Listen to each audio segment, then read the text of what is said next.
saya dibenci oleh semua orang. Karena bagi saya jadi pemimpin itu nggak apa-apa dibenci. Bukan hanya nyari yang popularity, enggak. Saya dibenci semua orang. Saya memperlakukan kebijakan waktu itu adalah bangun pagi, salat subuh, ke sekolah membawa bekal dari rumahnya sebelum ada program MBG zaman itu.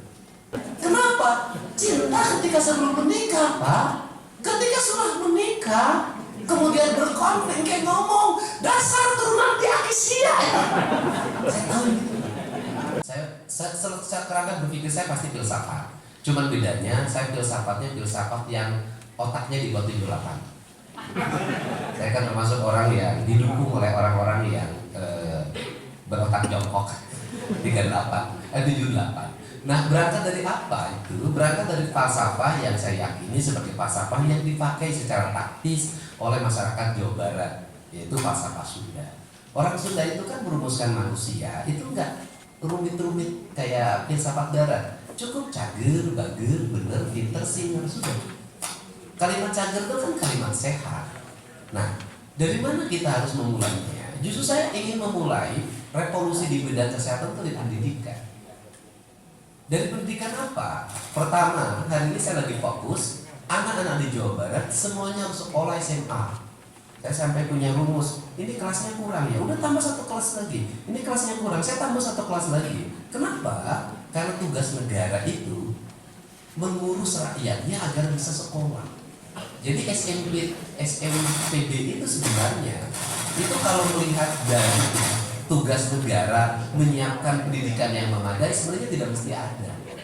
Kalau pemerintah bisa menyiapkan sekolah, pemerintah belum bisa menyiapkan sekolah negeri semua. Akhirnya ada yang masuk negeri, ada yang masuk swasta. Ini ada problem Pak guys. Kecenderungannya adalah anak-anak yang masuk sekolah negeri itu orang yang mampu. Karena apa? Karena anak-anak yang mampu hari ini menempati peringkat pendidikan yang baik di keluarganya, baik di lingkungannya, baik kadar gizinya, baik kadar proteinnya, dan baik perilaku hidupnya. Anak kelas menengah ke bawah hari ini terbalik. Gizinya kurang baik, perilaku hidupnya kurang baik, lingkungannya buruk. Akhirnya mereka tersisih. Masuk sekolah swasta, di sekolah swasta dia harus bayar baju, bayar sepatu, kemudian bayar uang bangunan. Akhirnya terjadi angka ekonomi kita makin menekan warga miskin, sehingga akhirnya mereka pinjam uang bank emok, bank keliling, pinjol dan sejenisnya.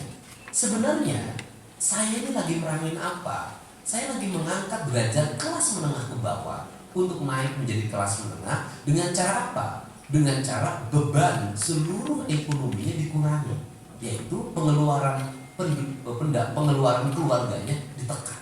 Nah, sehingga dalam kerangka ini apa yang ingin saya lakukan? Saya ingin membuat anak-anak saya Jawa Barat sehat. Caranya bagaimana? Semiskin-miskinnya orang Jawa Barat jajannya 10.000.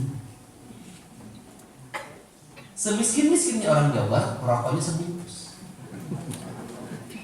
Saya riset itu Pak, karena saya tiap hari bergaul dengan mereka. Nah kemudian yang jadi problem adalah pola jajan yang 10.000 ini berubah jadi penyakit, bukan berubah menjadi peningkatan kadar protein, kemudian kadar gizi. Kenapa? Karena mereka mendapatkan jajanan yang tersebar pada seluruh lingkungannya, yang Kementerian Kesehatannya nggak pernah memberikan sertifikasi.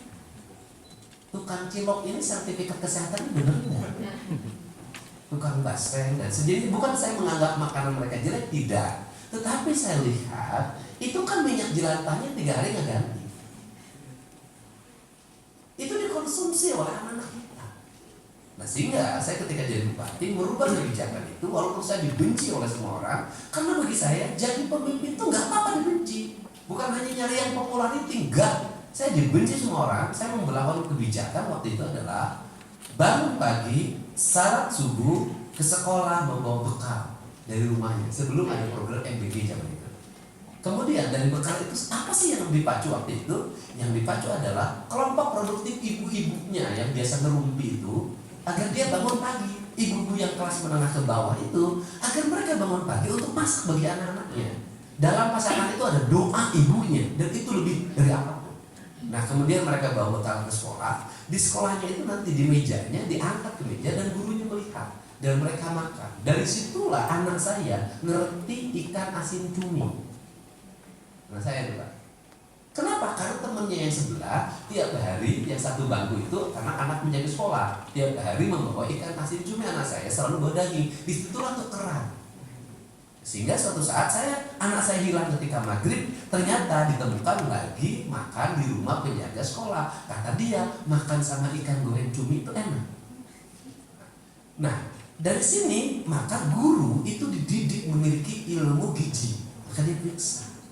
Maka anak-anak setiap hari mendapat asupan makanan yang memadai plus jajannya. Setelah itu pulangnya jalan kaki Pak. Sehat Pak. Kemudian ketika sekolah sampai SMA, maka angka perkawinan di bawah umur menurun. Ancamannya kan di sini.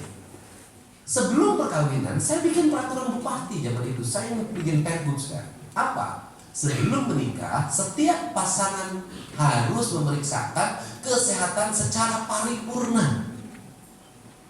Sehingga kedua-duanya bisa ngomong, saya ini genetiknya diabetes. Saya ini genetiknya misalnya jantung, genetiknya jantung. Diskusi dong. Kalau yang genetik diabetes sama genetik jantung dikawinkan, apa hasilnya? Dokter harus bisa berikan penjelasan. Harus berikan penjelasan. Anda kalau menikah nanti anak Anda berpotensi misalnya imunnya rendah atau autoimun karena ibunya punya penyakit autoimun, nanti anaknya akan autoimun. Jelasin. Pilih mana? Rasio atau cinta? Kenapa? Cinta ketika sebelum menikah Pak. Ketika sudah menikah kemudian berkonflik kayak ngomong dasar turunan di Akisia ya. Saya tahu itu. Siapa geringan turunan di Akisia itu kan begitu kalau bertengkar Pak. Kata siapa? Turunan saya baik. Nanti nggak bisa bertengkar begitu di keluarganya. Karena pernikahan itu perjanjian, bukan hanya sekedar rasa. Perjanjian yang harus rasional, diperjanjikan. Yang berikutnya apa lagi? Kenapa saya mengambil keputusan itu zaman itu? Itu saya berangkat dari sebuah kasus. Kasusnya apa? Ada satu keluarga, ibunya HIV, bapaknya HIV, anaknya HIV. Di rumahnya pinggir gunung. Saya bingung, kok HIV pinggir gunung? Ternyata suaminya berasal dari salah satu kota. Akhirnya menikah, anaknya HIV. Peristiwa yang paling dekat ini ada di videonya adalah ini peristiwa yang paling dekat tadi pas saya Hasan Sadikin. Itu saya menjadi saksi nikah pada sebuah dua keluarga. Yang satu orang kota Bandung, yang satu orang Purwakarta. Setelah 8 bulan, si perempuannya curhat ke saya. Apa curhatnya? 8 bulan saya menikah, suami saya tidak menyentuh saya. Saya kan jadi begini, waduh kenapa nggak ngomong ke saya? Dia penuh penyesalan. Kemudian saya ini kan orang kayak investigatif, terus saya kejar. Akhirnya terungkap sebuah kecurigaan bahwa laki-lakinya adalah sesama jenis. Kemudian saya ini investigatif, diceklah di Hasan Sadikin pura-pura, dan ternyata berdasarkan informasi yang saya dengar dari calon istrinya dimungkinkan dimungkinkan. Tapi sering konsul ke sini, saya nggak tahu konsul ke sininya apa. Dalam kurun waktu 8 bulan itu, berdasarkan data yang kita lihat, dia sudah membawa anak di bawah umur 40 orang masuk ke kamar kontrakan.